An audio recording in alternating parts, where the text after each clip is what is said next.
It was the summer of 2017 when I decided to go on a solo camping trip in the remote woods of northern Vermont.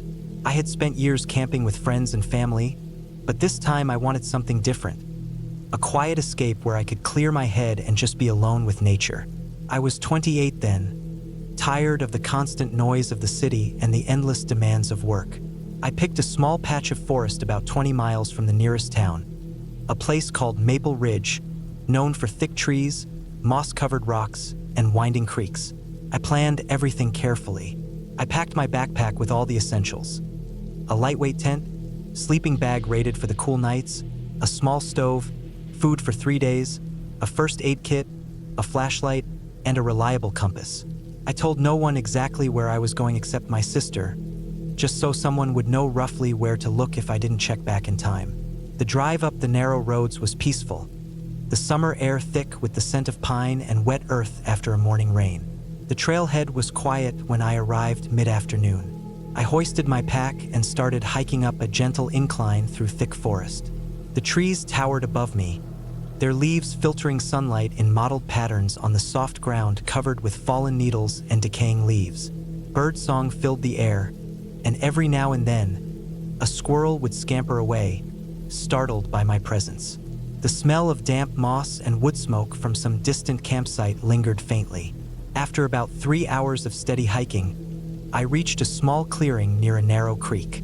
It was perfect, a flat spot just big enough for my tent, sheltered by a stand of tall pines, with a natural spring nearby for fresh water. The ground was soft but dry, and the light was beginning to fade. I set up my tent carefully, making sure the rain flap was secure. Then I gathered dry twigs and branches for a small fire. The forest was getting darker, and shadows stretched long between the trees. As I built the fire, the crackling flames brought a sense of comfort. I boiled water for dinner, a simple meal of dehydrated pasta and some canned vegetables. I ate slowly, savoring the quiet and the warm glow of the fire. After cleaning up, I sat by the fire for a while, watching the embers drift into the darkening sky. The forest at night was different. Still, except for the occasional rustle of leaves or the distant call of an owl. Around 10 p.m., I decided to crawl into my tent. The air was cooler now, and I zipped the tent door closed to keep bugs out. I lay there in the dark, the sounds of the forest all around me. It was peaceful at first, but then I noticed something, a faint, almost rhythmic noise coming from somewhere outside. It wasn't the usual sounds of animals or wind. It was slow, deliberate, and soft, like footsteps stepping carefully over dry leaves.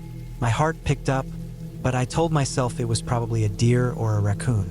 Still, I stayed as quiet as I could, straining to listen. The noise seemed to circle my tent, stopping every now and then.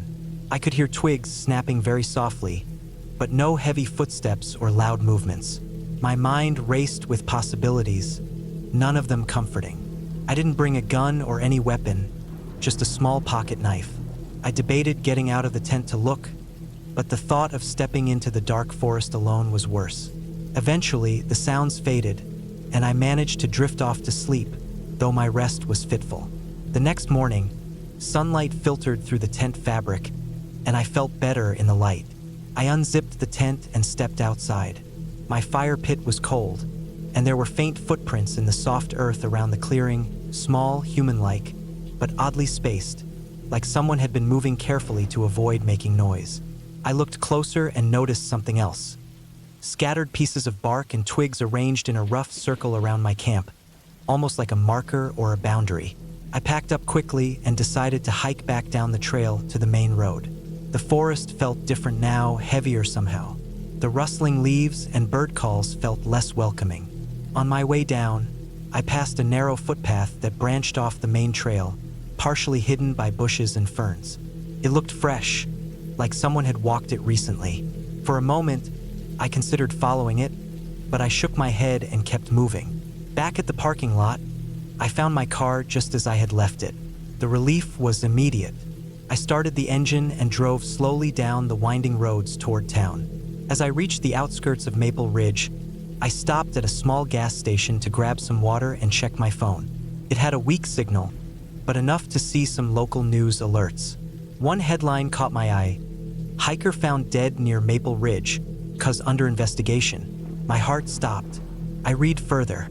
A man in his 30s had disappeared 2 days ago while hiking alone in the same forest. His body was discovered near a creek not far from where I had camped. The article said the cause of death wasn't immediately clear, but that authorities suspected foul play. The victim's name was Michael Turner. I realized then how close I had been to danger. The strange noises, the footprints, the circle of bark. It wasn't random. Someone was out there watching, maybe waiting. The thought chilled me deeply. That night at home, I lay awake thinking about the woods, about how vulnerable I had been. I kept replaying the sounds and the quiet movements outside my tent. No ghost stories or wild animals explained it. It was something else, a person, maybe someone who didn't want anyone to come near.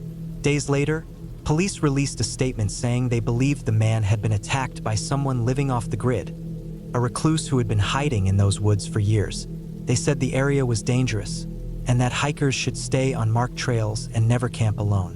I took that advice to heart. I haven't gone back to those woods since. The silence of the forest hides many secrets, and some are better left undisturbed. But every now and then, when I'm alone at night, I remember the faint footsteps circling my tent and the feeling that I wasn't alone out there. That fear stays with me, a reminder of how close I came to something real, something dark, in the heart of the wilderness. I'm thankful I made it out. That trip was supposed to be peaceful, but it showed me how fragile safety can be. Nature isn't always friendly, and sometimes the scariest things are the ones you can't see but can only feel watching you in the dark.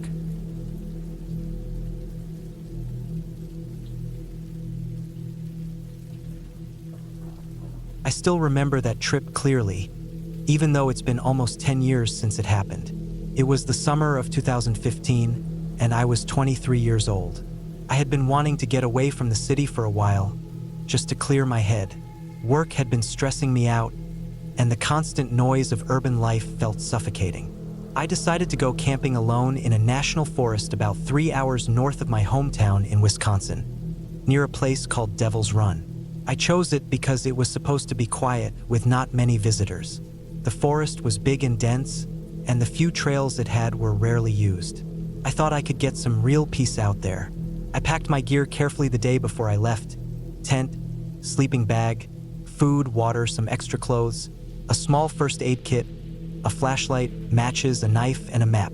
I didn't bring a phone because I wanted to disconnect completely. Besides, the area had almost no signal. I told a coworker where I was going and that I'd be back after 3 days. I was excited but also a little nervous.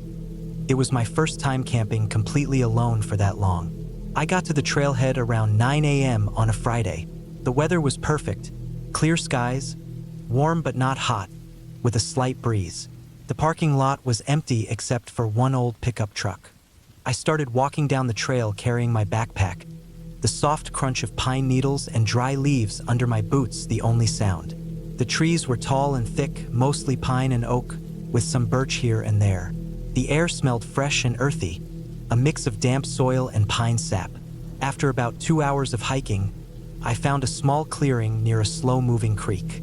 It seemed like a good spot to set up camp. The ground was flat and covered with soft moss and dry leaves. I set up my tent carefully, making sure it was secure. Then I collected some dry wood for a fire. The forest was quiet except for the sound of the creek and occasional birdsong. That first night was peaceful. I cooked some canned beans over the fire and ate them while watching the flames dance. The sky was so clear, I could see thousands of stars. It felt like the city was a million miles away. I crawled into my sleeping bag around 10 p.m. and fell asleep quickly, lulled by the sound of the creek and the gentle night breeze. The second day started early with the sun shining through the tent.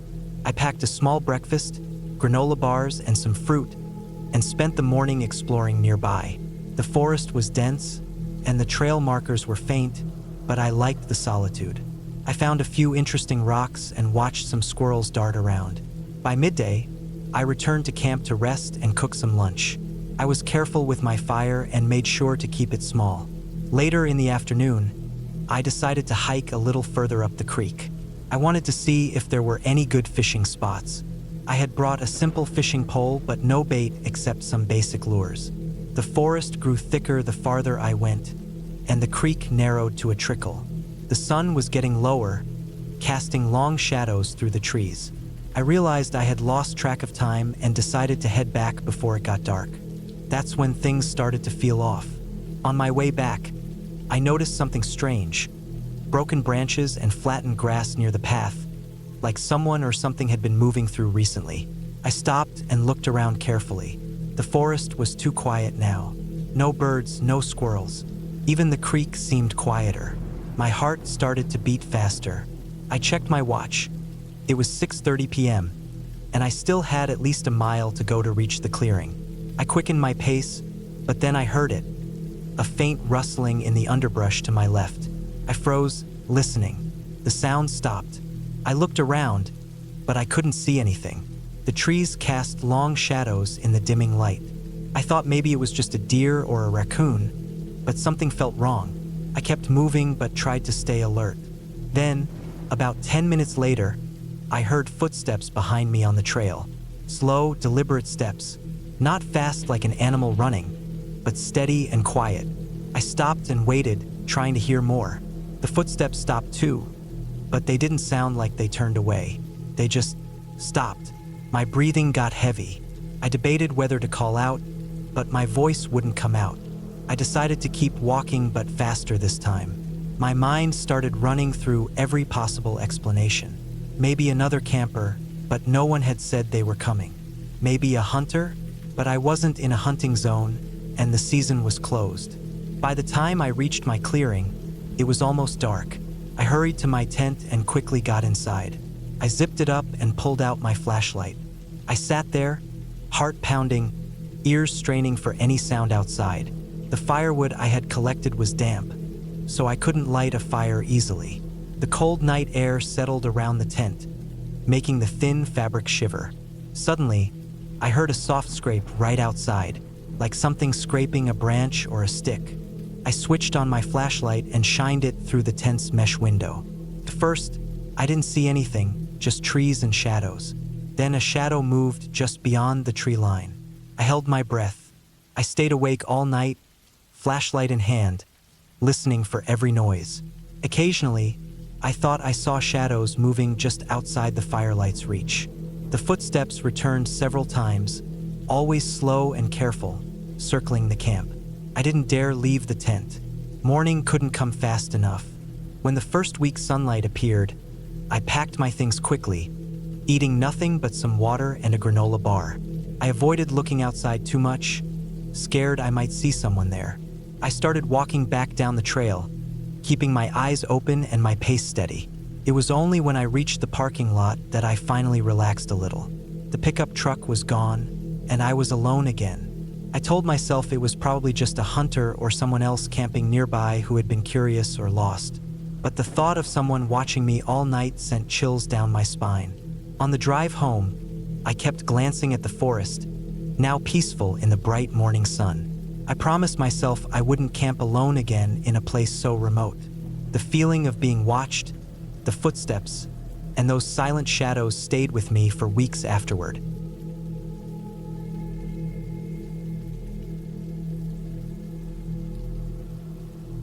The summer of 2017 was the year I decided to go camping alone for the first time. I was 26 years old then, working as a graphic designer in Minneapolis. I'd always loved nature but had never spent a night out there without friends or family. I thought it would be a good way to clear my head, to disconnect from the constant noise of city life, deadlines, and crowded apartments. So, I packed my backpack with the basics, a lightweight tent, a sleeping bag, a small stove, food that didn't require refrigeration, a first aid kit, water purification tablets, a flashlight, and a map of the area I chose. A state park in northern Minnesota called Maple Ridge. Maple Ridge was not famous or busy. It was the kind of place locals knew about but tourists rarely visited. The park had thick woods, a few small lakes, and some hiking trails. I picked a spot near a lake that was supposed to be quiet and secluded. The summer heat was still around but starting to cool off by late afternoon when I arrived. I parked my car at the trailhead and started hiking with my pack. The path was narrow, surrounded by tall pine trees, their long green needles whispering softly in the light breeze. The air smelled of earth, pine resin, and wet moss. Occasionally, I saw small squirrels darting across the path or birds flying between branches. The sounds were peaceful but sharp, like nature's own soundtrack. After about an hour of walking uphill, I reached the small clearing near the lake. It was perfect, soft ground covered with pine needles, a few flat rocks near the water, and enough space to pitch my tent hidden just behind a cluster of bushes. I set up the tent carefully, following the instructions on the bag, making sure the stakes were tight and the rainfly was secure. The sun was lowering behind the trees, casting long shadows over the lake's surface. The water was calm and clear, reflecting the orange and purple hues of the sky.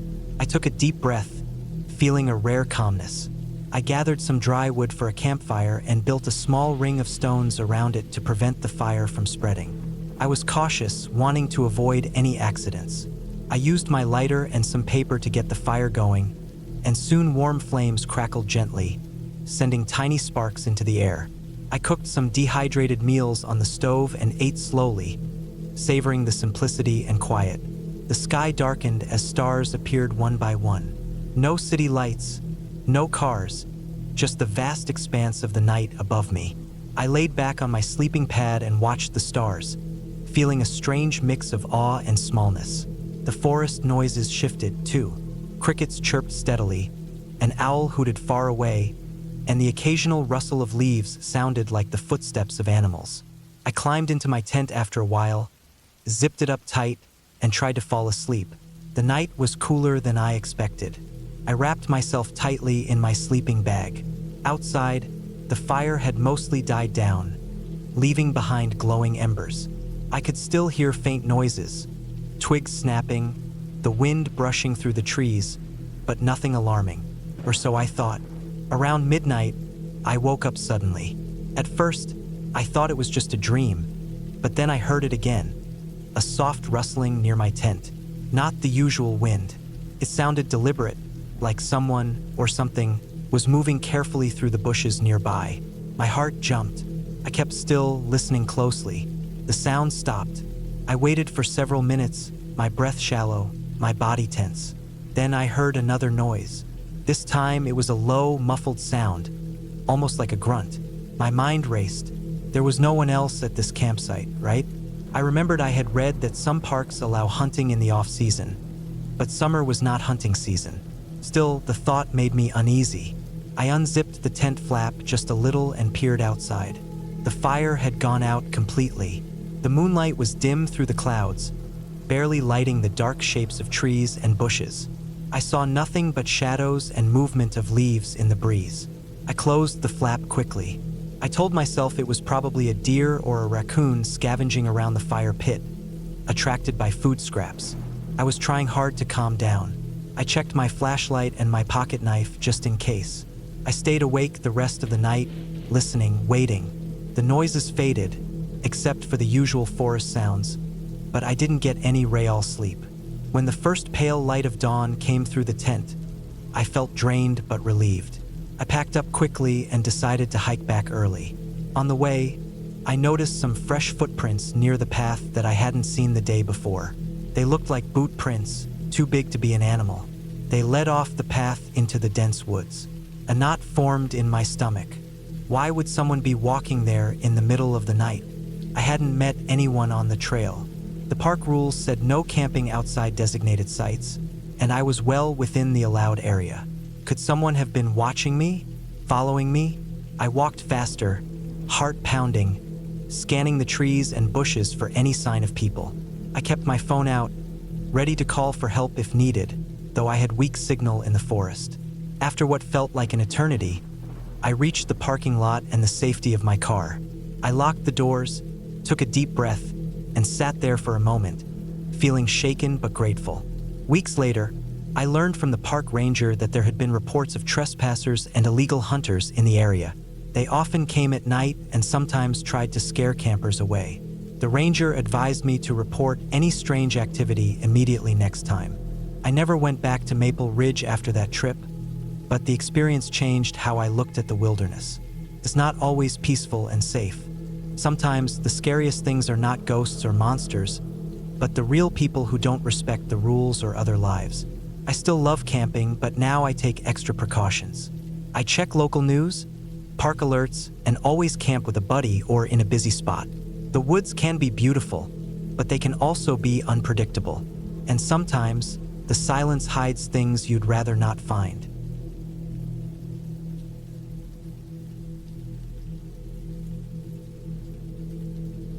It was the summer of 2007 when I decided to take a solo camping trip. I was 27 years old, working as a freelance graphic designer in Seattle, and feeling the usual burnout that comes from staring at a screen all day. I wanted to get away, to disconnect completely. The plan was simple: drive to the Olympic National Forest in Washington, find a quiet spot by myself, and spend 3 days alone in the wilderness. I was not new to camping, but this would be my first solo trip without a designated campsite or other people around. I packed my old Toyota Tacoma with a tent, a sleeping bag, some food, water, and a few basic supplies. A small first aid kit, a flashlight with extra batteries, a pocket knife, a map, and a compass. I also brought a fully charged cell phone, though I knew coverage would be spotty deep in the forest. Still, I like to be cautious. The drive to the Olympic Peninsula was about 3 hours. The roads became narrower and more winding as I approached the forest. I passed small towns with their peeling paint and quiet streets, the kind that felt like they had been forgotten by time. When I finally reached the forest's edge, the towering firs and dense underbrush swallowed the sun's light, making the world feel cooler and darker. I found a dirt road marked trail access and took it slowly, my truck bumping over rocks and loose soil. After about a mile, I spotted a small clearing near a creek on my left. It looked perfect for camping. Not many signs of recent visitors, no trash or fire pits, just raw nature. I pulled the truck over, unpacked my gear, and carried everything to the clearing. The ground was soft but firm, covered with fallen pine needles and a few scattered stones. The creek's water gurgled gently nearby. I pitched my tent near a large cedar tree, its bark rough and scented with resin. The fresh air smelled of wet earth and pine sap, a scent I loved. Setting up camp took an hour. I was methodical, making sure the tent stakes were secure, the rainfly tight. Even though the forecast said clear skies, I wanted to be prepared. Then I gathered some dry wood for a fire and stacked it near the tent, careful to keep it a safe distance away. As the sun dipped lower, I built the fire slowly, the smell of burning pine filling the air. The warm glow pushed back the approaching dark, and I sat on a flat rock beside the flames, eating some canned beans and crackers I had brought. The forest was alive with sounds: the croak of frogs, the rustle of leaves, and somewhere off in the distance, the faint howl of a coyote.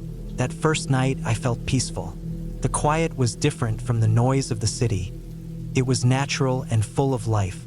But as the hours passed, I became aware of other sounds too: snapping twigs, soft shuffles in the brush, the occasional low growl that sent a chill down my spine.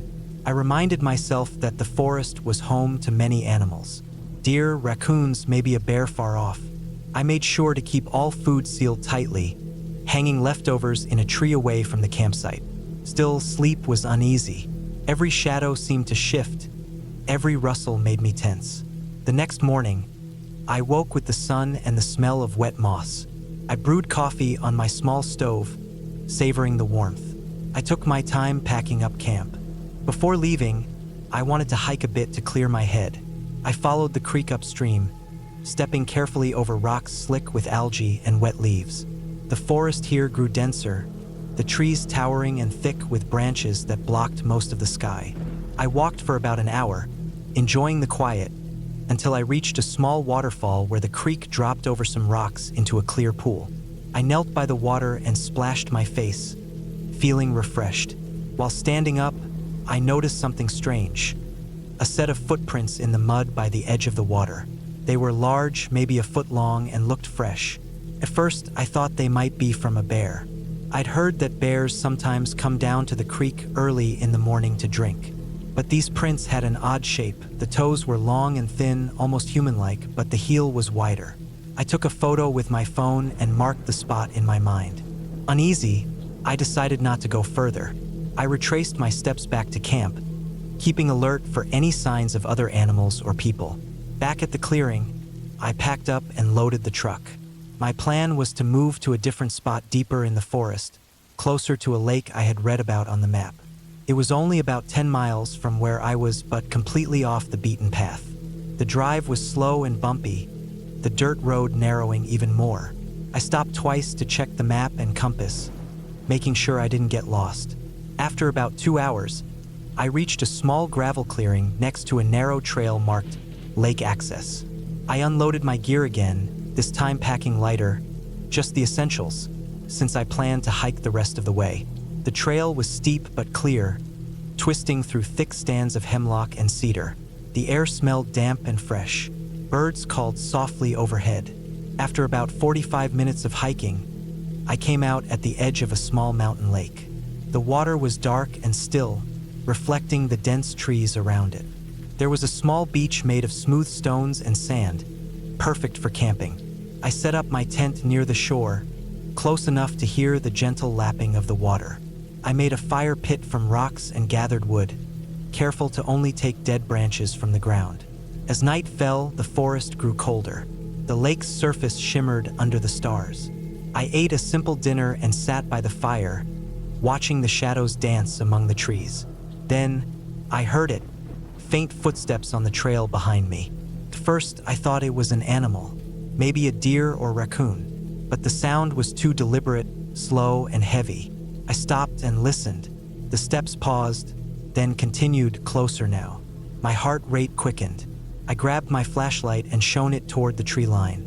The beam cut through the darkness, but I saw nothing. Still, the feeling of being watched was overwhelming. I tried to calm myself.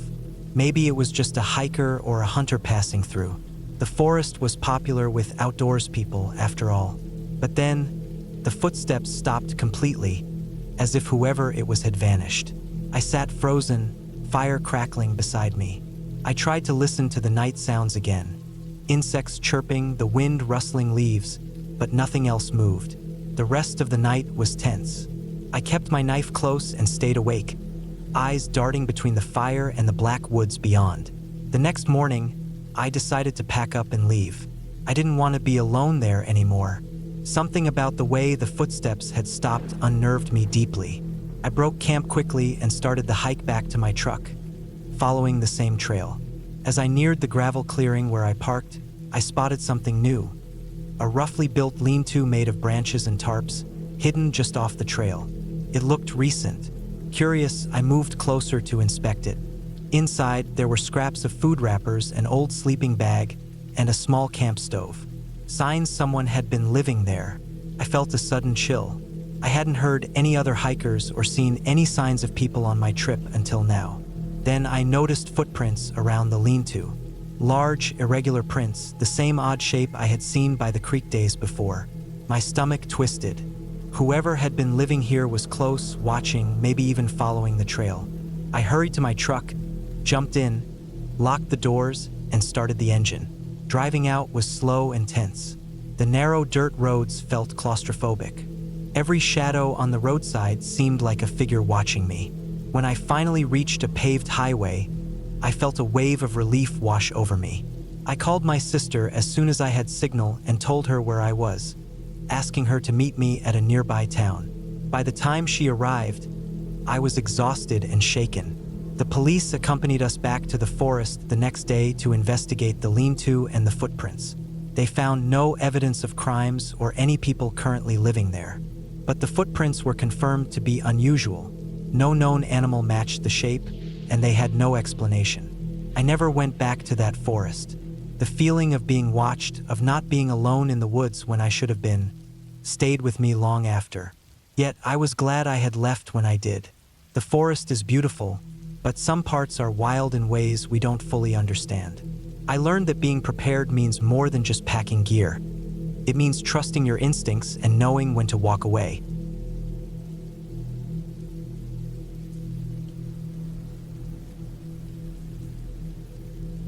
I've always loved being outside.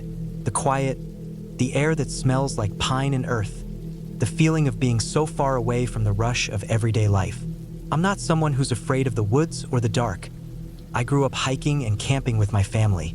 That sense of peace has always grounded me. And so when I finally got a break from work in the summer of 2016, I decided to go camping alone in the northern part of Minnesota. I was 28 then, still young, confident, and eager for a few days off the grid.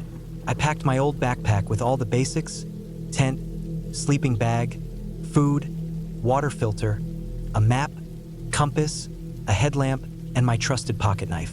Nothing fancy. I wanted to keep it simple, like how I used to when I was a kid. The plan was to hike into a small, remote area near the Boundary Waters Canoe Area Wilderness. I had been there before with friends, but this time I wanted solitude. I arrived at the trailhead early in the morning, the air crisp and cool with a light mist hanging over the pine trees. The sun was barely up, and the forest felt alive, humming quietly with the sounds of birds waking up and the rustle of small animals in the underbrush. I felt a familiar thrill as I shouldered my pack and stepped onto the path. The trail was narrow and winding. The forest thickened quickly, and sunlight barely touched the ground beneath the tall pines and spruces. I moved carefully, watching my footing on the uneven roots and rocks. After about 3 hours of steady hiking, I found a small clearing by a quiet lake. The water was dark and still, reflecting the green canopy above like a mirror. It was perfect. I set up my tent on a flat patch of ground, just a few steps from the shore. As I worked on pitching the tent, I noticed how quiet everything was except for the occasional bird call and the splash of a fish jumping. No other campers, no sound of cars, just the forest. Felt good. Once the tent was up, I built a small fire ring from some rocks I found nearby. I gathered dry sticks and pine needles, carefully layering the tinder. Starting the fire took some time, but I finally got a small flame going. I sat close, the warmth on my face comforting against the cool air. That night, the stars were bright and countless. The Milky Way stretched across the sky like a ribbon. I sat outside my tent for a long time, listening to the gentle lapping of the lake against the shore and the distant call of an owl. The woods can seem peaceful, but there's always something watching, something listening. The first night passed without incident. I slept lightly, waking now and then to the sounds of the forest. I could feel the dampness in the air, and the wind whispered softly through the trees. I didn't feel alone exactly, but I didn't feel threatened either. The next day, I decided to explore deeper into the woods. I packed a small day bag with water, a sandwich, and my camera. The sun was higher now, filtering through the leaves and making patterns on the forest floor. I followed a small game trail that led away from the lake, curious to see what I could find. The deeper I went, the more the woods seemed to close in around me. The trees grew thicker, the shadows darker. I was alone, but I could hear the distant sound of running water. I figured there must be a stream nearby. It was a peaceful sound, but something about it felt different, like the forest was holding its breath. When I reached the stream, it was narrow and fast, tumbling over rocks and fallen logs. I knelt to drink, cupping the cold water in my hands. As I looked up, I caught sight of something strange on the other side. A small, roughly built shelter made of branches and leaves. It looked like someone had been living there for a while. I hesitated. I hadn't expected to find any sign of people so far in. I thought about the possibility of hunters or other campers, but the shelter looked abandoned. The leaves were dry, the branches brittle. Still, it made me uneasy. I took a few pictures and decided to head back to my campsite.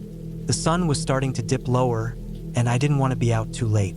As I walked back, the forest seemed quieter, almost too quiet. The usual sounds of birds and insects were missing. I felt a chill run down my spine. I tried to shake it off, blaming it on fatigue. When I got back to the lake, the sun was already setting behind the trees. The sky was a deep orange and purple, casting long shadows across the water. I made dinner, just some canned chili heated over the fire, and settled in for the night. That's when I first noticed the footsteps. At first, I thought it was just animals moving through the brush. The The forest floor around my tent was covered in leaves and pine needles, so the sound of crunching seemed natural. But then I heard the footsteps come closer, heavier and more deliberate. Not random like a deer or raccoon, but steady, slow. I sat up, holding my flashlight. The beam swept over the trees and bushes, but I didn't see anything. The footsteps stopped for a moment and then started again, circling my camp. My heart was pounding. I told myself it was probably just a person hiking nearby. Maybe someone lost or another camper. I didn't want to panic. I got out my whistle and blew it sharply 3 times. That's a standard call for help or warning in the wilderness. The footsteps stopped instantly. For a long time, there was nothing but silence. Eventually, I crawled into my tent, zipped it up tight, and lay still, listening. Outside, the footsteps started again. They were moving slowly now, pacing around the campsite. The sounds mixed with the crackle of my dying fire. I could feel someone out there, watching, waiting. I tried to keep calm. I checked my phone, no signal. I had no way to call for help. The nearest ranger station was miles away. Hours passed like this. The footsteps circled, paused, and circled again. Occasionally, I heard a faint voice, but it was too low to understand. Dawn finally broke, and the footsteps stopped. When I unzipped my tent, there was no one in sight.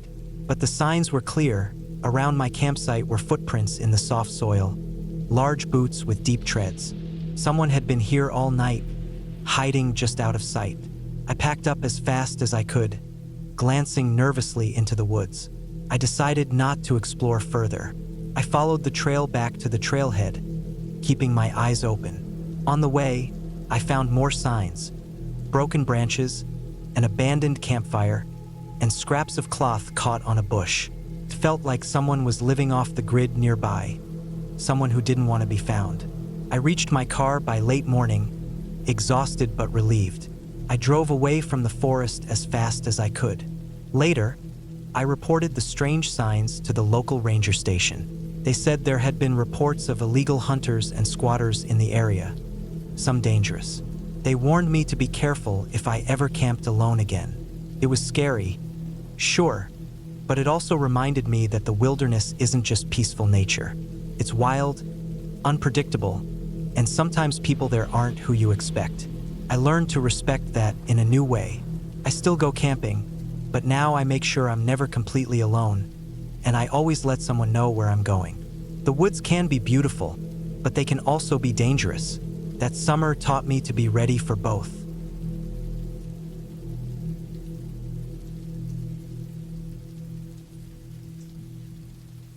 I still remember that trip like it was yesterday, even though it happened nearly 10 years ago. It was the summer of 2016, a time when I was 27 and full of energy but mostly clueless about how much nature could teach you about yourself and fear. I grew up in a small town in southern Oregon, surrounded by forests, mountains, and rivers. I had spent plenty of weekends camping as a kid with my family, but this trip was different. It was my first time alone in the wilderness, fully on my own. I had planned it carefully, or so I thought. I chose a spot deep in the Umpqua National Forest, about 60 miles northeast of Roseburg, where the trees towered and the land rolled in gentle hills. The summer that year had been dry and hot, with little rain for weeks. I wanted to test myself, to escape the noise of everyday life and just be quiet, just be with the wild. I packed my backpack with what I thought was all I needed: a tent, sleeping bag, food for 5 days, water purification tablets, a small stove, first aid kit, and a decent map along with a compass.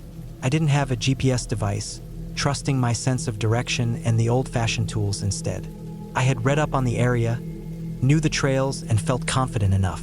The first day was a long hike in.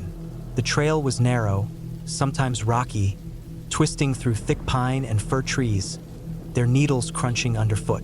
The air was dry and warm, with that pine smell I love so much, mixed with earth and the faint scent of wildflowers.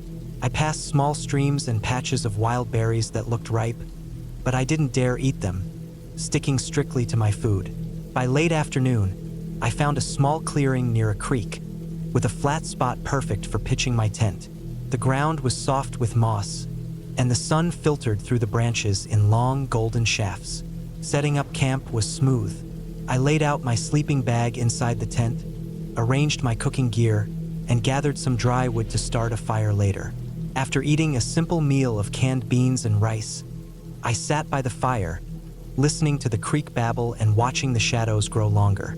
The forest was alive with the sounds of insects, birds, and the occasional rustle of small animals in the underbrush. Felt peaceful, like a world apart. That first night, I slept well. The air was cool but not cold, and the sounds of the forest became a soothing white noise. When I woke up early the next morning, the sky was still a pale blue, and the sun had barely begun to rise. I brewed some coffee over the stove and planned to explore more before settling back at camp. The second day, I took a trail that led uphill, hoping to get a better view of the valley below. The path was steeper here, and my legs ached as I climbed, but the views were worth it. From the ridge, I could see the endless green canopy stretching out in all directions, broken only by patches of clearings and the glint of the creek near my camp.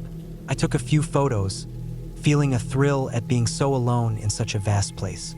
On the way back down, I noticed some odd tracks in the dirt, larger than any deer or elk I had seen before, maybe a bear. That made me a little nervous, but I didn't overthink it. I had my bear spray and knew the basics of safety. The forest was their home after all, and I was just a visitor. Back at camp, I prepared dinner and made sure to store my food carefully, hanging it from a tree branch well away from my tent. I felt a little more alert now, listening for any sounds that might suggest a large animal nearby. The forest seemed darker at night, the shadows deeper and the silence heavier. The third day was when things started to feel off. I woke to a cold chill in the air, unusual for that time of year. The sky was overcast, thick gray clouds pressing down, and a light drizzle began to fall. I packed up my tent, thinking I might move to a drier spot or even cut the trip short. As I navigated back down the trail, I realized the rain was making the dirt slippery and the small creek swollen with fast-moving water. Near a bend in the path, I spotted something unusual. A small, makeshift shelter built from branches and leaves, barely noticeable against the forest floor. It looked fresh, like someone had been here recently. There was no sign of who or why, just the shelter and a few scattered belongings that I didn't recognize. An empty water bottle, a torn backpack strap, and some scraps of paper soaked and illegible. My stomach tightened. I had told no one exactly where I was going, and my phone had no signal. This was supposed to be a solo trip, but the thought of another person out here, maybe lost, maybe hiding, unsettled me. Still, I pressed on, telling myself not to jump to conclusions. That night, the rain was steady and cold. I pitched my tent near a different spot, under the thick boughs of fir trees that offered some shelter. The forest was silent except for the tapping of raindrops on the leaves. As I lay in my sleeping bag, I could hear the creek roaring louder nearby, the water level rising fast. Sleep came fitfully. Every noise felt magnified. A branch snapping, the scrape of rocks, the occasional howl of a distant animal. My mind raced, imagining all kinds of scenarios, but I forced myself to stay calm. It was just nature, nothing more. The next morning, I woke to the tent shaking lightly in the wind. The rain had stopped, but the clouds were still heavy. I checked my supplies and decided to pack up early to try to make it back to my car before the weather turned worse. The trail back was muddy and slick, but manageable. About halfway down, I slipped on a patch of wet moss and fell hard on my side. My ankle twisted painfully, swelling almost instantly. I sat there for a long time, breathing heavily, weighing my options. My first thought was that I needed to keep moving, but each step sent sharp pain through my foot. I decided to rest for a while and then try to hobble back slowly. I pulled out my phone again, still no signal. My map and compass were wet but usable. I rationed my water and food, knowing I might be stuck here longer than expected. By afternoon, the sky darkened again. I found a small rock overhang near the trail, just enough to keep me dry, and hunkered down. The pain in my ankle was constant, but manageable with deep breaths and gentle movement. The forest around me felt alive but distant. The rain returned in a soft drizzle, and I tried to conserve energy. As night fell, the forest grew colder, the shadows pressing closer. I had no fire, no way to make one safely in the damp conditions. I wrapped myself tightly in my sleeping bag, trying to stay warm. The hours crept by slowly, each minute testing my patience and resolve. Then, around midnight, I heard voices, low, muffled, but unmistakable. They came from somewhere down the trail. Panic hit me like a wave. I had hoped I was alone, but now I knew I wasn't. The voices weren't shouting or aggressive, just talking quietly, but it was enough to make me freeze. I didn't want to reveal myself or risk a confrontation, so I stayed still, listening. The voices grew nearer, and I heard footsteps crunching on leaves and sticks. I thought about calling out, but something told me to stay silent. The people passed by without noticing me, heading further down the trail. I caught a glimpse of two figures moving cautiously, carrying backpacks and flashlights. Relief washed over me, but also a deep unease. Who were they? Why were they here so late in this weather? Something about them felt wrong, but I couldn't explain it.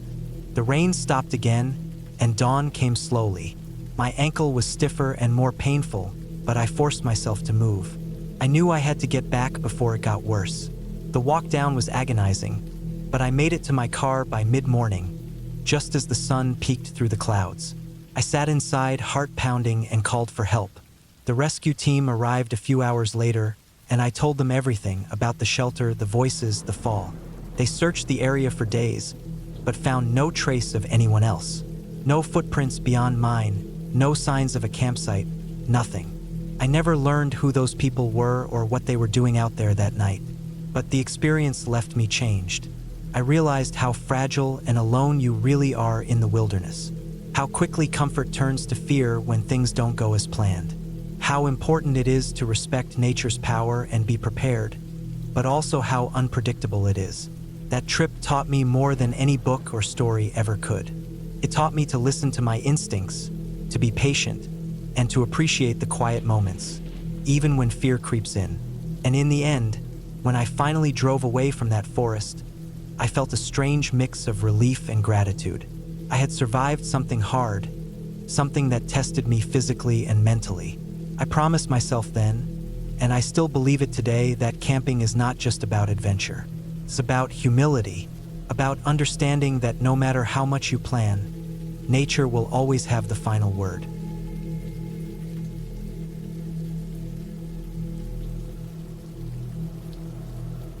I was 26 when I decided to take a solo camping trip deep into the forests of northern Idaho.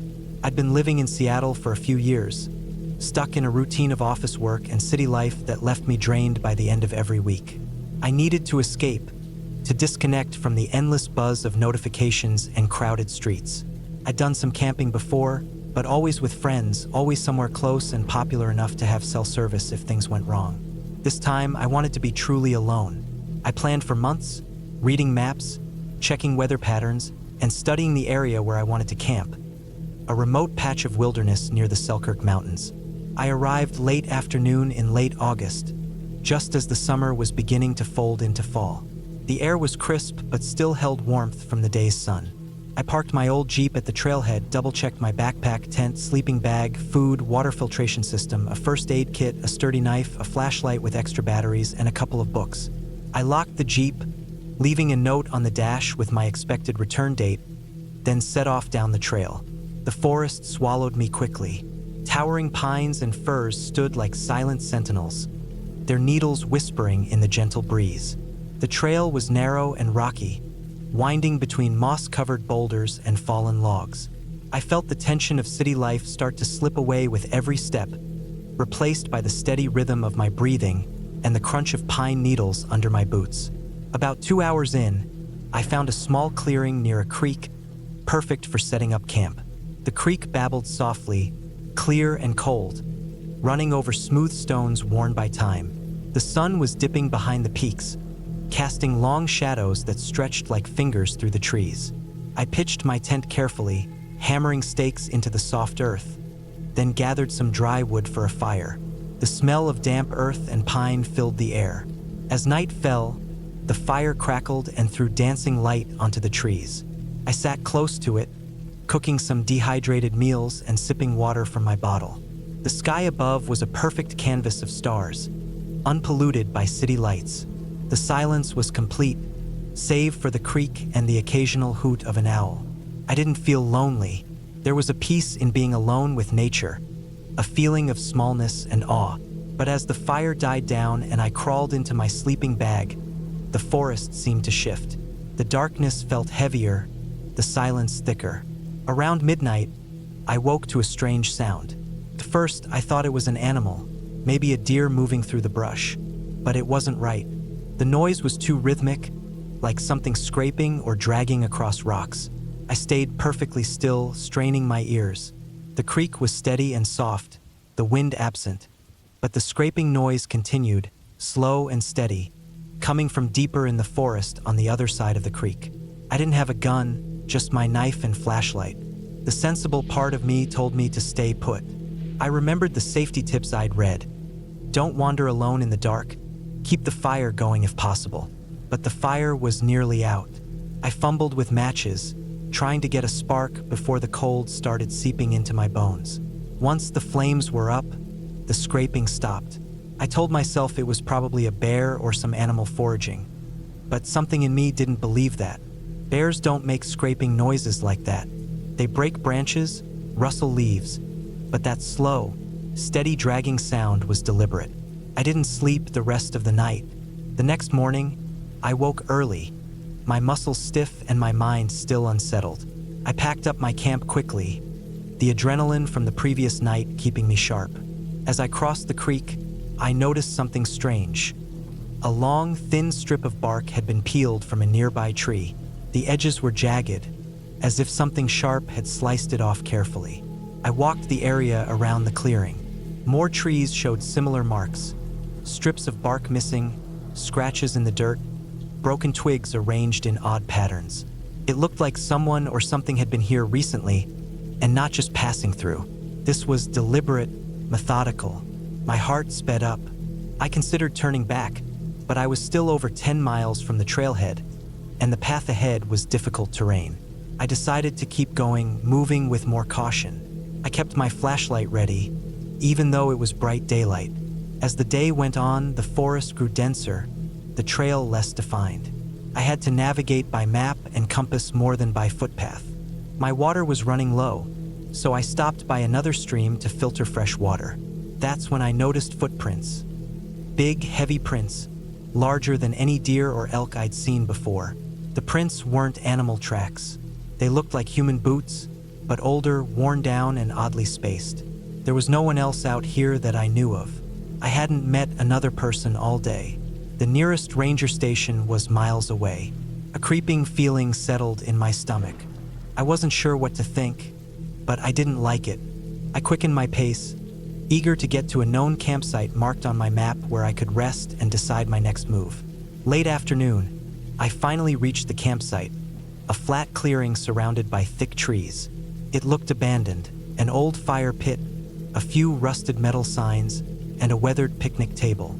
I set up my tent quickly and built a small fire. I kept my pack close, my knife within easy reach. That night, the noises started again. This time, it wasn't just scraping. There was the crunch of dry leaves, the snap of twigs, and distant thuds that echoed through the trees. Every time I thought I was imagining it, the sounds would become clearer, closer. I didn't dare shine my flashlight into the darkness for too long. I didn't want to reveal my location if someone was out there. Sleep was impossible.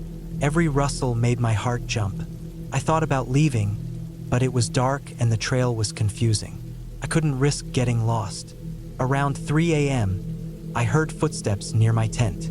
Heavy, slow steps circling around. I held my breath, trying to make myself as small and quiet as possible. My knife felt useless against whatever was outside, but it was all I had. The footsteps stopped suddenly, then there was a low grunt. My mind raced. Was it a wild animal? Person?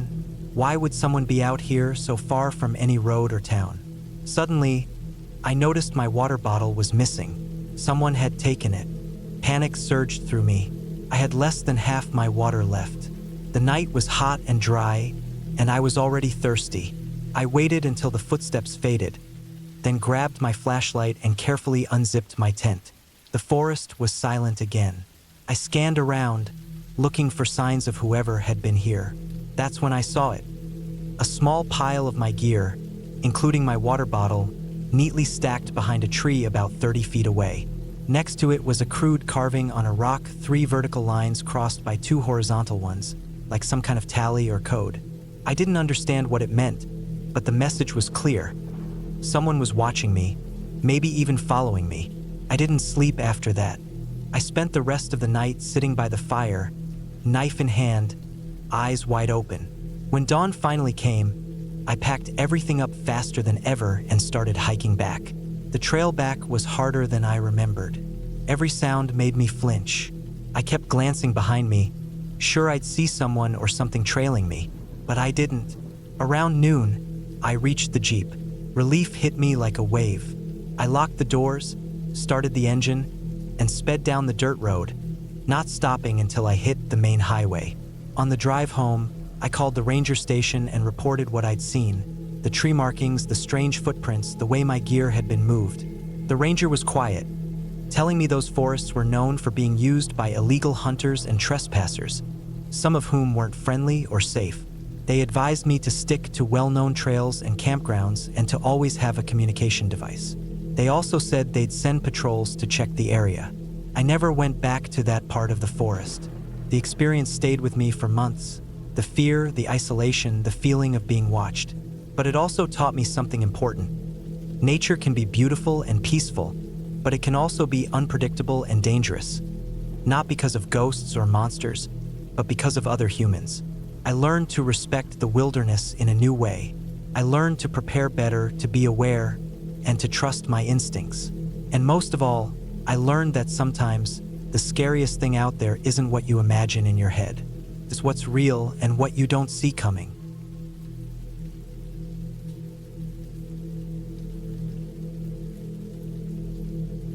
It was the summer of 2012 when I decided to take a solo trip into the woods near the small town of Maple Ridge, Oregon. I was 26 at the time and had spent most of my life in the city, always craving a break from the noise and constant movement. I had a week off work and figured it was the perfect chance to test my camping skills, which were honestly pretty basic. I wasn't some hardcore outdoorsman, just someone who loved the idea of being alone in nature, away from everything. The woods around Maple Ridge had always fascinated me. They were dense, thick with tall firs and pines, and home to trails that were rarely used. I wanted to find a quiet spot where I could set up camp, maybe a mile or 2 off the main trail. I arrived at the trailhead on a hot July morning, carrying a backpack filled with the essentials: a tent, sleeping bag, food supplies, water, a small stove, and a basic first aid kit. I didn't bring a phone intentionally. I wanted to disconnect. The sky was clear, and the air smelled fresh, pine needles and the earthy scent of moss. The trail was narrow and winding, shaded by the canopy above. Birds chirped softly, and the occasional rustle in the bushes hinted at squirrels or rabbits. I walked for about 2 hours, my boots crunching on the dry leaves and twigs beneath me. By midday, I found a small clearing near a shallow creek.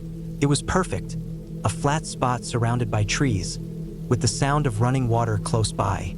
I set up my tent and gathered some dry wood for a fire. The sun was high, but the forest kept the clearing cool and comfortable. After setting up, I spent the afternoon exploring the immediate area, collecting firewood and familiarizing myself with the terrain. The creek water was clear and cold. I filled my bottle and filtered some for drinking. As evening approached, I built a fire pit with some rocks I found nearby. The fire was small but steady, crackling and popping as it burned. I cooked a simple dinner of canned beans and some bread I'd brought along. The smell of the fire mixed with the fresh forest air. It was peaceful. The sky darkened gradually, stars slowly appearing one by one. The forest around me shifted into shadows and shapes I hadn't noticed before. The temperature dropped sharply once the sun disappeared, the night air turning chilly and crisp. I crawled into my tent early, tired but content. The quiet was thick, only the occasional hoot of an owl or the rustling of leaves. I was about to drift off when I heard a faint sound from outside, something like a twig snapping. It was distant but sharp enough to catch my attention. I froze, listening. Nothing else came for several minutes. I told myself it was just an animal moving around, maybe a deer or a raccoon. I tried to relax and eventually fell asleep. I woke up sometime around midnight to an odd noise. More than just twigs snapping. There was a low, rhythmic crunching sound, like someone walking slowly but carefully over the dry leaves near my tent. My heart beat faster. I stayed still, breathing shallowly, trying to hear more. The sound stopped for a few seconds, then started again, closer this time. It circled the tent slowly, stepping with caution, but definitely moving around me. I didn't want to leave the tent to look. It was pitch black outside, and I had no flashlight nearby. The fire was completely out, and I had left my phone in the car, so no way to call for help. The feeling of being watched was overwhelming. I remembered the survival tip about not showing fear to wild animals, but this didn't feel like an animal. It was too deliberate, too quiet, too careful. Whoever or whatever it was knew I was there. I stayed still until the sound faded into the distance, then spent the rest of the night awake, my mind racing. At dawn, I cautiously zipped open the tent and peeked outside. The ground around my campsite was disturbed. There were footprints, human footprints, just outside my tent, circling the area. They were muddy and uneven, as if the person had been stumbling or unsure where to step. Panic mixed with a strange sense of relief. I wasn't alone out here. I packed up quickly, feeling vulnerable but determined not to panic. I wanted to leave immediately but knew I couldn't rush blindly through the woods. I retraced my steps to the trailhead, keeping an eye out for any signs of someone following me. The woods seemed quiet again, no noises other than the birds. But I stayed alert, every crack and snap making me jump. About halfway back, I found a small campsite not far off the trail. It looked recent. There was a fire pit with fresh ash, some empty cans, and pieces of torn cloth. It was abandoned, but the signs were clear that someone had been there recently. The footprints I'd seen matched the size and shape of the prints around that spot. That's when I noticed a thin wire stretched across the trail at about knee height. I tripped over it and fell hard. When I got up, I realized it was some kind of trap, maybe a snare meant to catch animals or to trip people. My leg was scraped and bleeding slightly, but nothing serious. Still, it was proof that whoever was around didn't want me wandering freely. They had set traps. The feeling of dread returned, stronger than before. I started walking faster, avoiding the ground and scanning for any more traps. I was lucky not to have stepped on a more dangerous one. After nearly 2 hours, I finally reached the parking lot where my car was parked. I locked the doors, started the engine, and took a deep breath. The woods were behind me, silent again. I drove away without looking back. It wasn't until I was back home, safe and sound, that I pieced together what might have happened. There had been reports in the local news about a man living off the grid in those woods. A man who didn't like strangers and had set traps to protect his territory. I hadn't run into him directly, but the footprints and the traps told the story. I had been lucky not to meet him face to face. Looking back, I realized I had underestimated the dangers of camping alone in unknown territory. The forest isn't just a quiet place for peace. It can be a home to people you don't want to cross. I had planned for wild animals and the weather, but I hadn't considered the possibility of another human watching me, ready to protect his secret world with traps and stealth. After that trip, I never went camping alone again. I kept my adventures to well-known parks with other people around. The woods near Maple Ridge stayed on my mind for years, a reminder that nature isn't just about trees and animals. Sometimes, the scariest thing out there isn't what you imagine, but what you don't see until it's too late.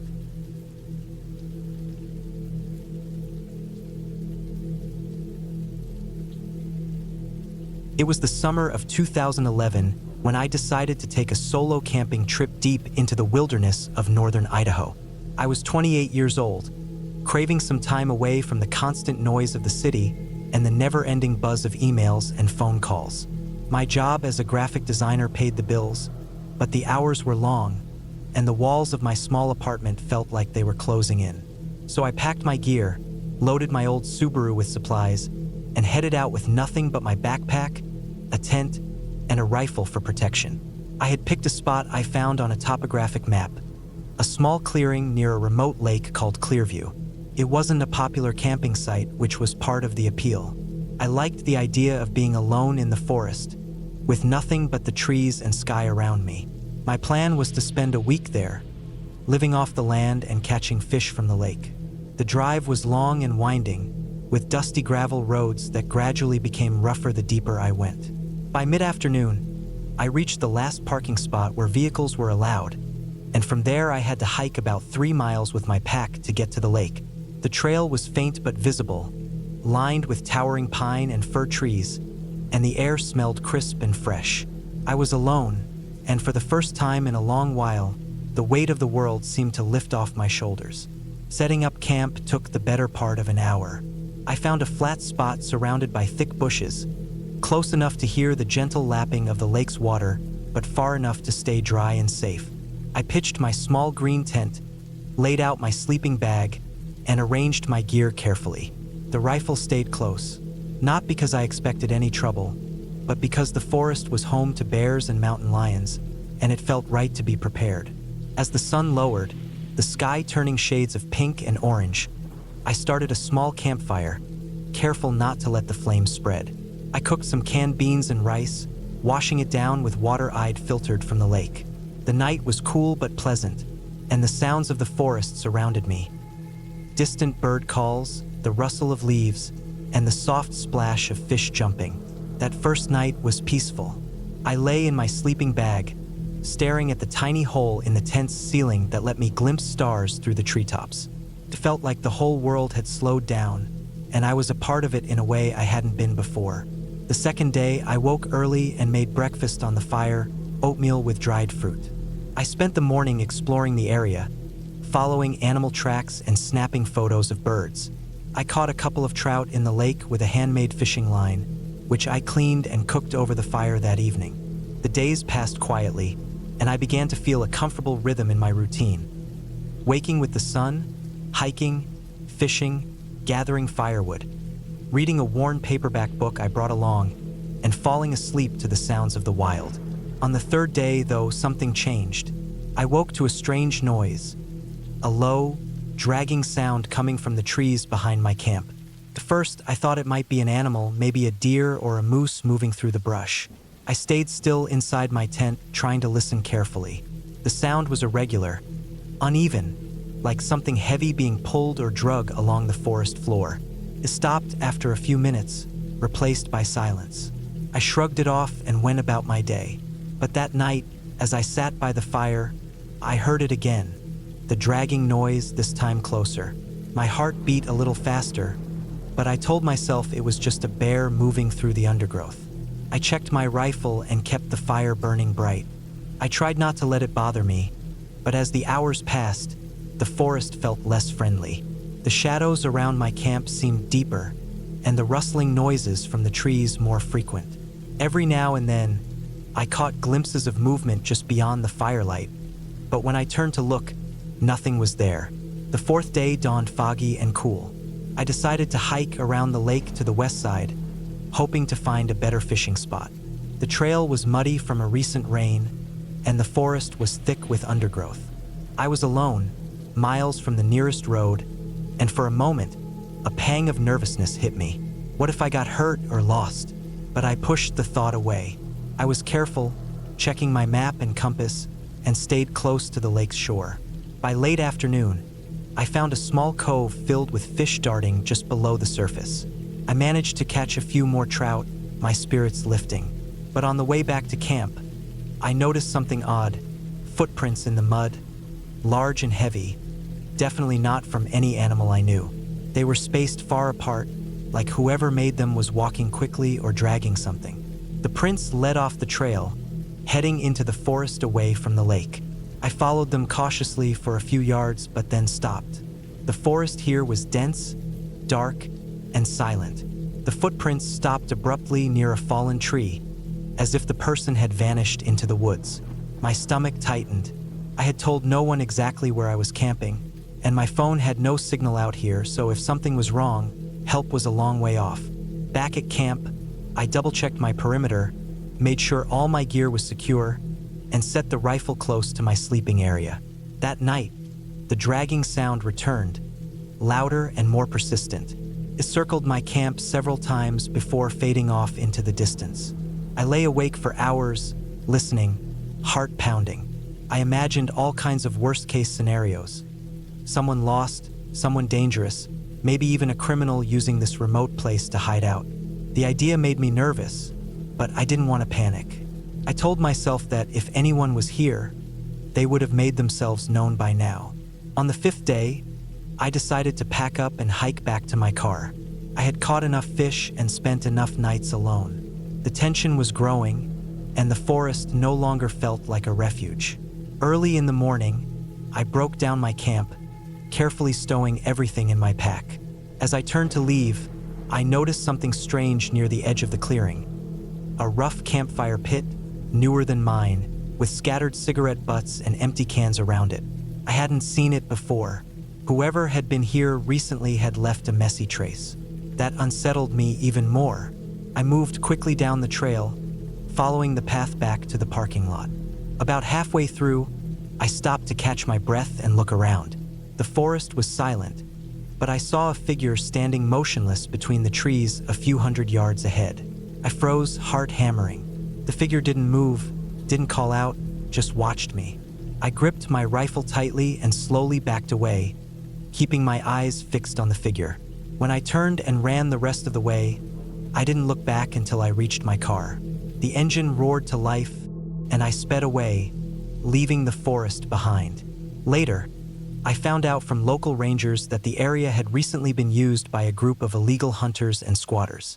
They moved stealthily, sometimes violent, and often left trash and signs of their presence.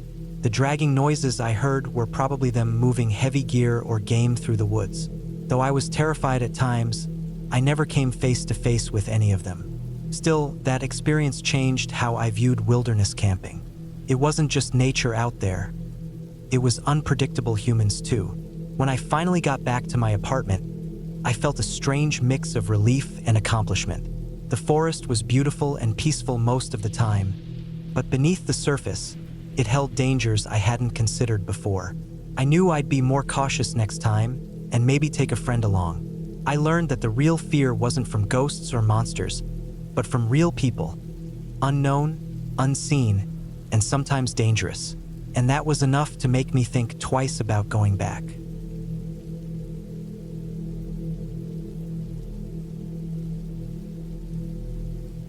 I've been wanting to get away for a while. The city was wearing me down. The noise, the rush, the endless flashing lights. So I decided to spend a few days alone in the wilderness, somewhere quiet and far from everything. I wanted to go back to basics, just me and nature, no distractions.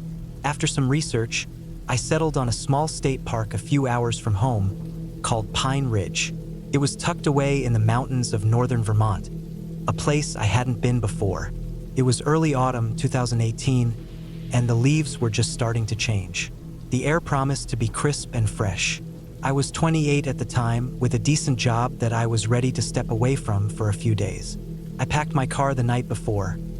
My old backpack with a tent, sleeping bag, a small stove, enough food for 3 days, water filters, and some basic supplies.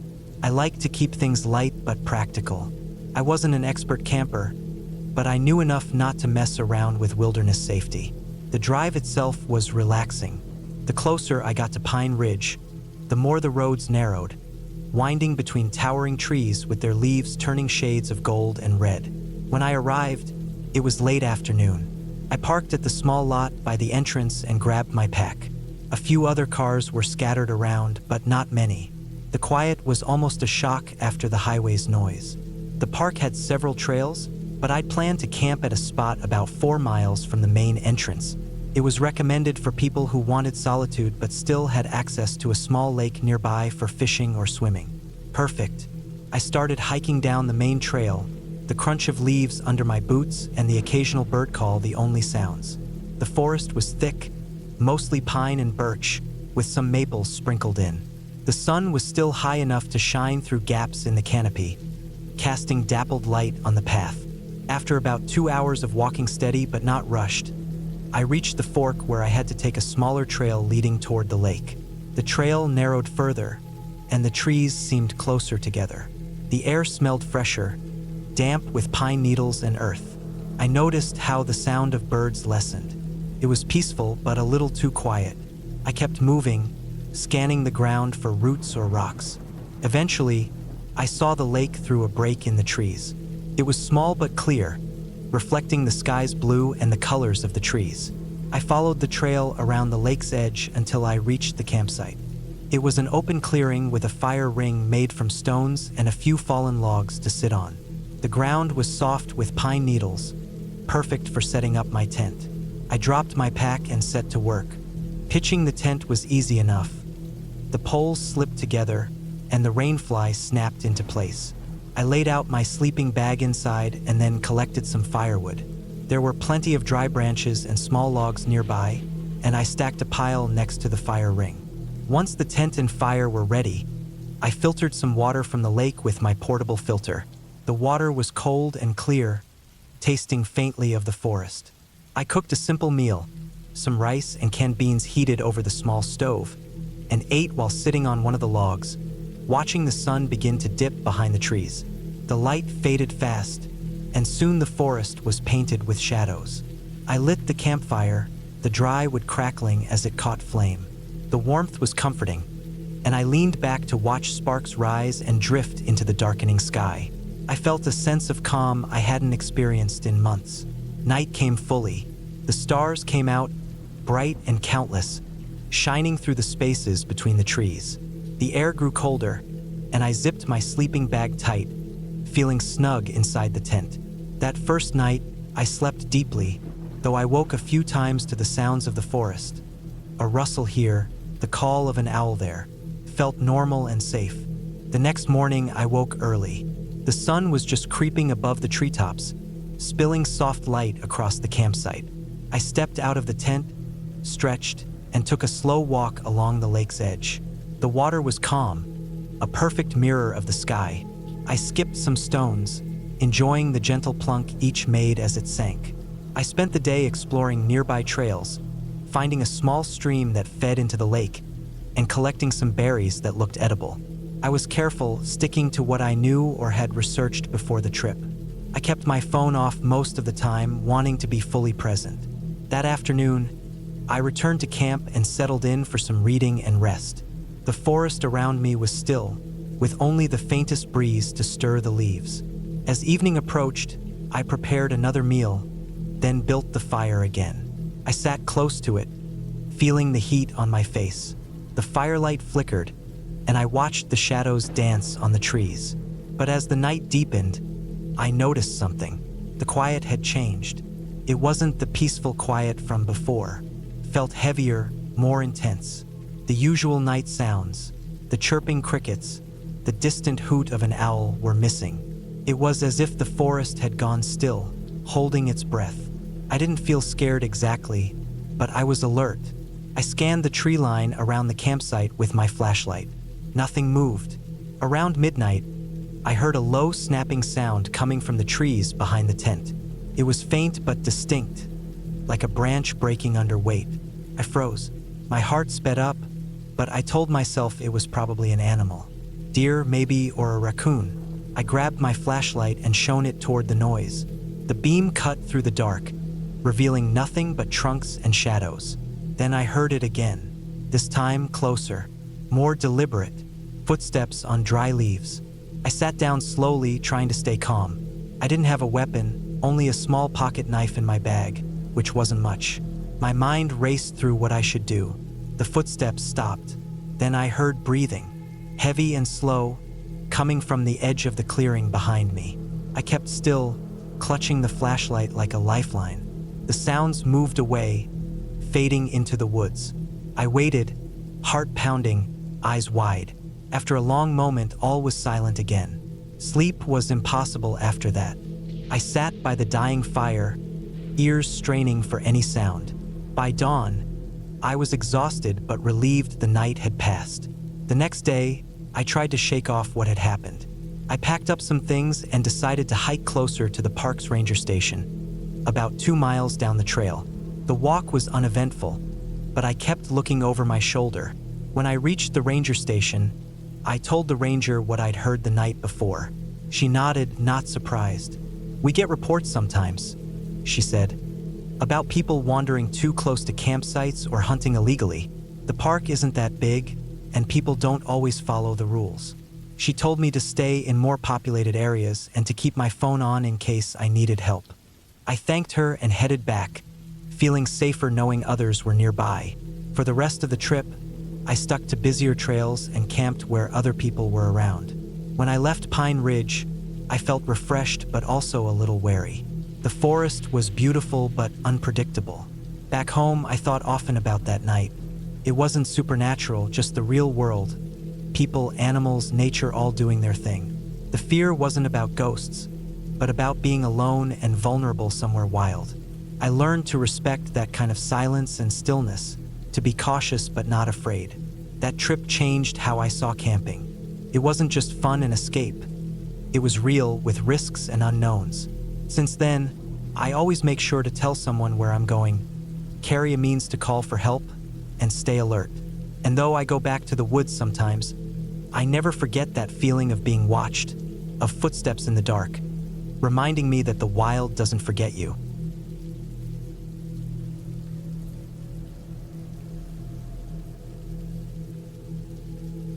I remember the trip clearly, though I wish I could forget most of it.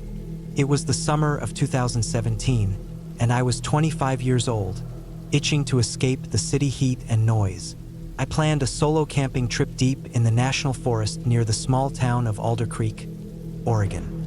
The place wasn't famous or crowded, just thick woods, a handful of hiking trails, and a few isolated campsites near a river. It was perfect for someone who wanted to be alone with nothing but nature, a tent, and a small pack. I arrived just before noon on a Thursday, carrying my gear in my old green backpack, tent, sleeping bag, stove, food, water, and some extra clothes. The air was fresh and cool, a relief from the sticky heat back home. As I parked the car at the tiny trailhead parking lot, the gravel crunching under my boots felt like the start of a much-needed adventure. No cell service here, I reminded myself. No distractions, just me and the forest. The trail into the campsite wound through tall fir trees. The smell of pine and earth filled my lungs with every step.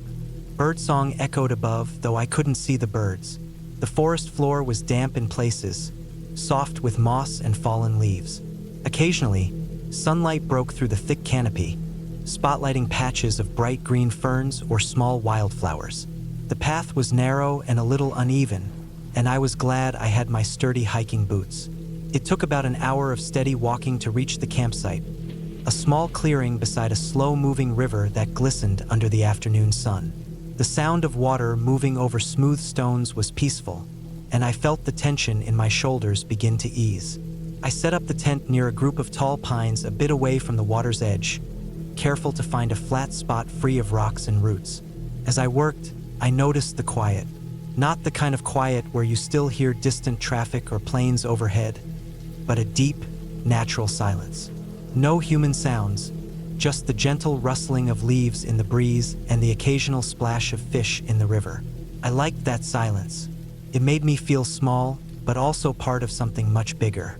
After setting up camp, I cooked a simple meal on my small stove, instant noodles and some canned vegetables. The sun was dipping toward the horizon when I finished eating. I cleaned up, packed the stove away, and sat on a rock near the riverbank to watch the last light fade. The sky turned soft orange, then deep purple. Stars began to appear, scattered thick like glitter. As night fell, the forest changed. The temperature dropped quickly, and the sounds shifted. The birds went quiet, replaced by the low calls of owls and the distant howl of some wild animal, maybe a coyote.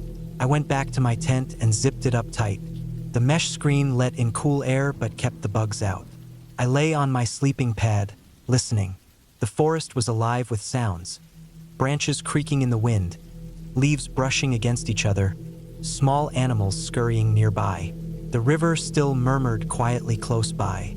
I felt calm, almost sleepy, until a sharp noise broke the rhythm. Something snapped a twig a few yards from my tent. I froze, heart quickening. The night was pitch black except for the moonlight filtering faintly through the trees. My eyes strained to see shapes moving just beyond the tent's mesh. Another snap, then the rustle of leaves, like something large moving through the brush. I told myself it was probably a deer or a raccoon, animals used to the forest and people. But still, my mind raced with possibilities. Maybe a bear, maybe someone else camping nearby. I had read about animals scavenging campsites, and it felt reckless not to be alert. I grabbed my flashlight and unzipped the tent carefully. The light cut through the darkness, revealing the empty clearing and the thick trees beyond. Nothing moved. No eyes reflected in the beam. The snapping noise had stopped. I sat back inside and closed the tent, telling myself to relax. I was miles from the nearest road, alone, and responsible for myself. There was no one else here. No danger except what I imagined. The next day was uneventful. I explored the area, hiking along the river upstream and downstream, taking pictures of moss-covered logs and the way sunlight danced on the water.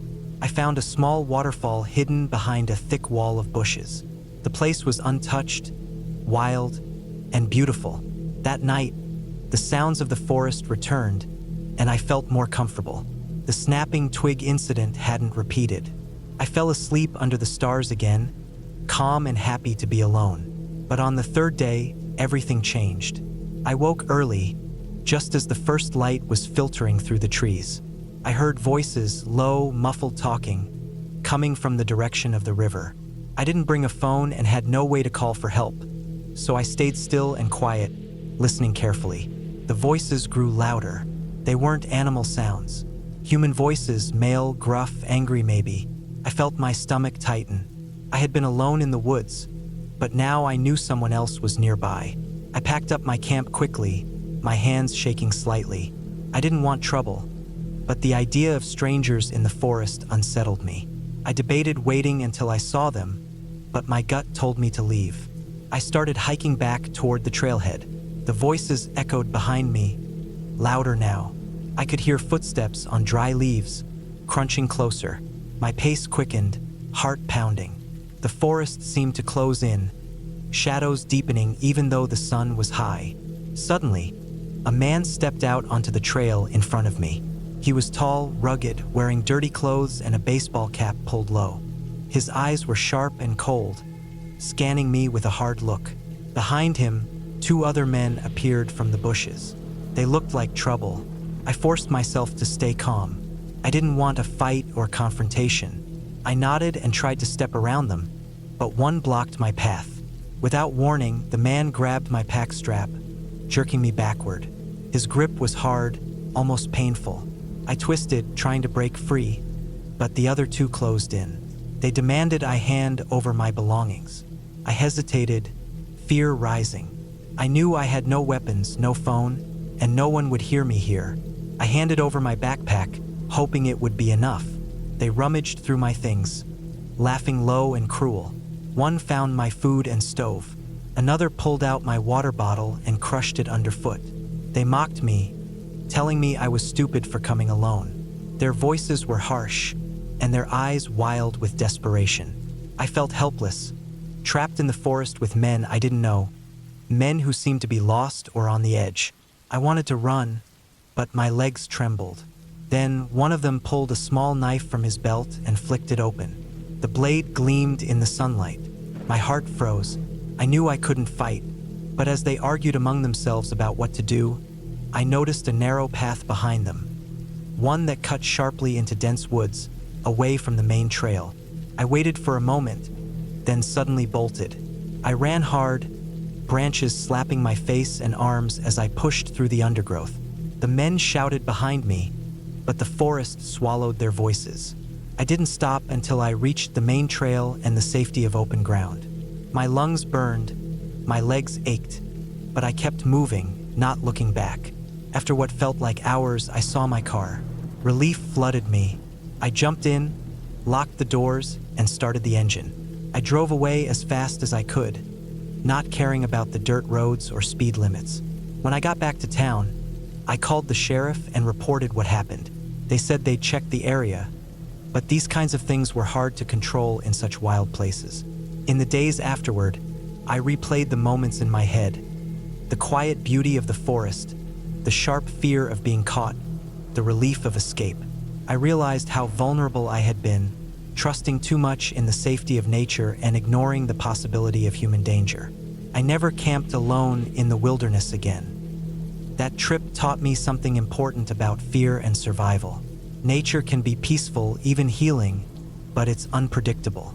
And sometimes the scariest things aren't wild animals or ghosts, but other people. Lost, desperate, dangerous. I still think about that summer in Alder Creek, the quiet river, the dark woods, and those 3 men who changed everything. But I also remember the strength I found when I ran, the clarity that fear brings, and the simple fact that I made it home. That clear, bright morning when I saw my car again was the real ending. The moment I knew I was safe. It wasn't magic or luck, just awareness and will to survive. And that's enough.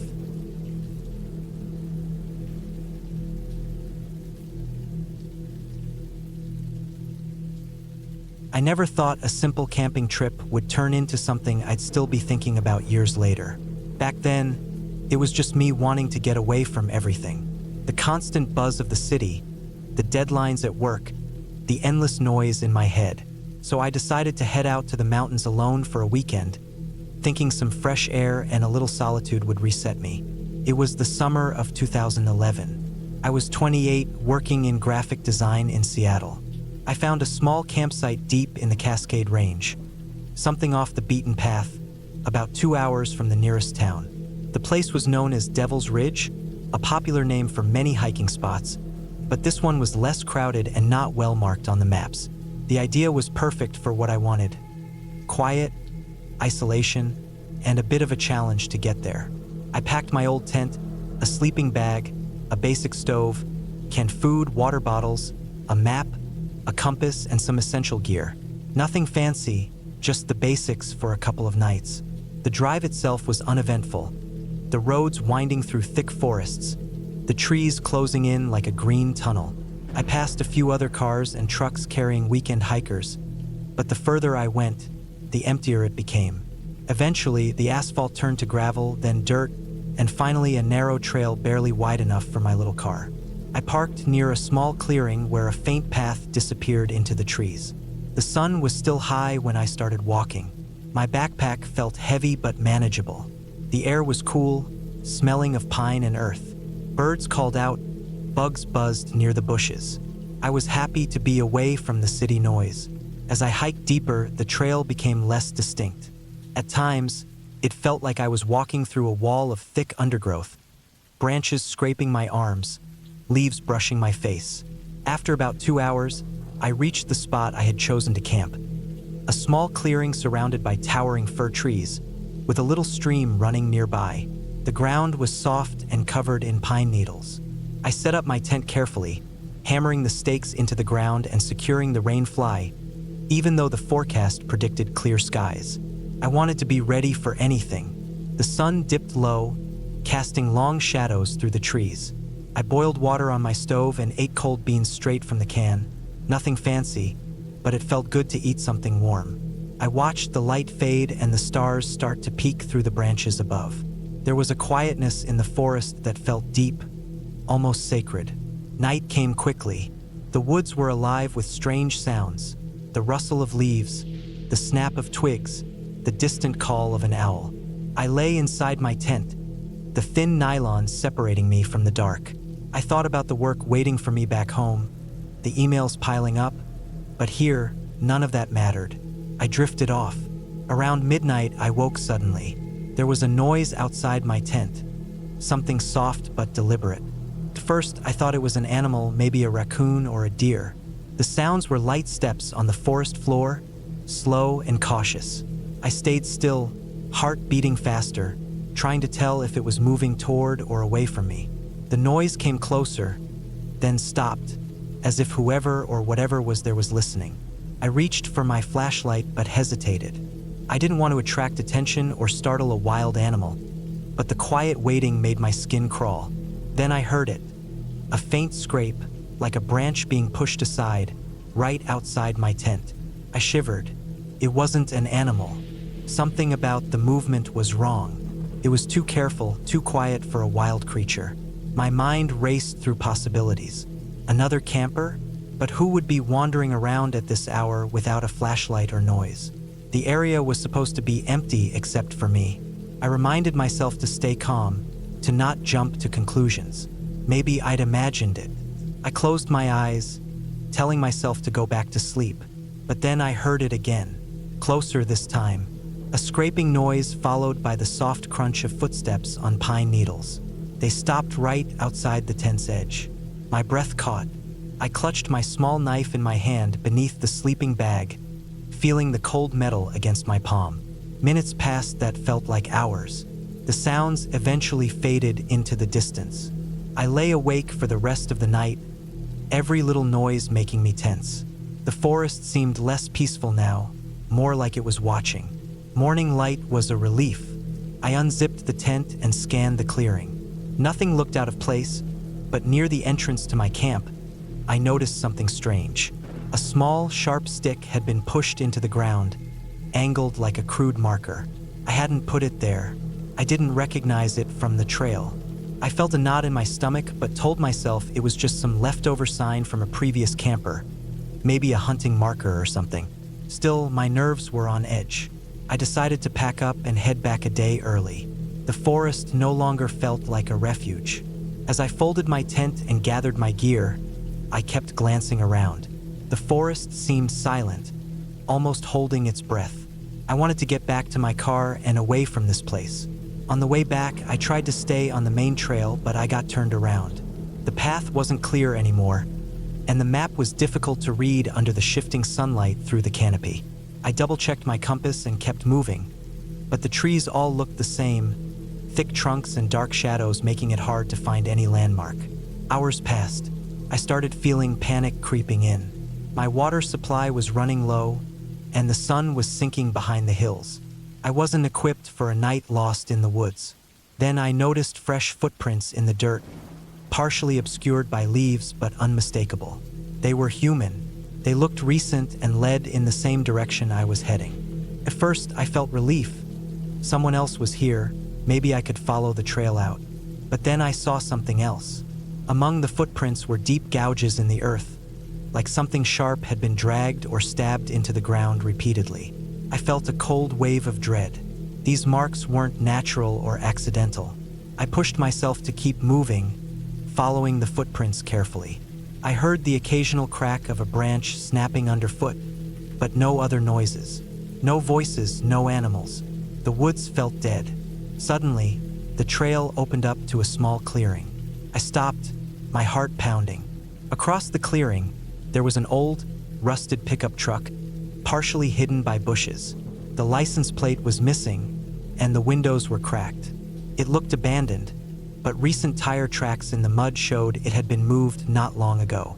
I circled the truck cautiously, looking for any sign of life. Nothing. Then I spotted something inside on the passenger seat.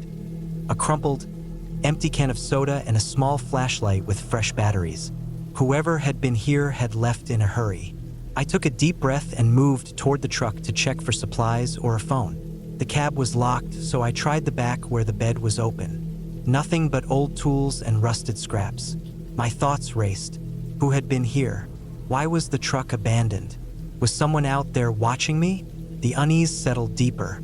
I decided to keep moving toward the road, hoping to find my car or a ranger station. The sky was turning orange and pink, the sun nearly gone. I pushed through thick brush, slipping and stumbling, my legs tired and sore. At one point, I heard a low growl, faint but unmistakable. I froze. It sounded like a coyote, but louder and closer. The noise was too deep, too resonant for just a wild animal. Something else was moving nearby. I quickened my pace, heart hammering, sweat dripping down my face. My mind jumped to worst-case scenarios. A trap, someone following me, a dangerous animal. Then, I tripped over a root and fell hard, scraping my hands and knees. Pain shot through me, but I scrambled to my feet, desperate to keep moving. The growling continued, mixed now with the sound of footsteps, heavy and deliberate. I ran blindly through the forest, branches slapping my face, breathing ragged. The path disappeared altogether. I knew I was lost. Then, through the trees, I saw a flicker of light. Not the campfire kind, but a flashlight beam shining through the darkness, moving slowly. I stopped, frozen. The light swept over the clearing, and then I heard a voice calling faintly, muffled and distant. I couldn't make out the words, but it was a human voice. Relief and fear tangled inside me. Was it help or something worse? I shouted, hoping they heard me. I waved my arms, stumbling toward the light. It was a park ranger, a middle-aged man in uniform, flashlight in hand, radio clipped to his chest. He told me I was lucky to be found, that a search party had been sent out when I didn't return on time. Apparently, there had been reports of illegal activity around the area, poachers and trespassers using the woods for dangerous things. The abandoned truck was linked to some of those cases. I felt the weight of the last 24 hours settle on me. The fear, the confusion, the dark unknown. The ranger led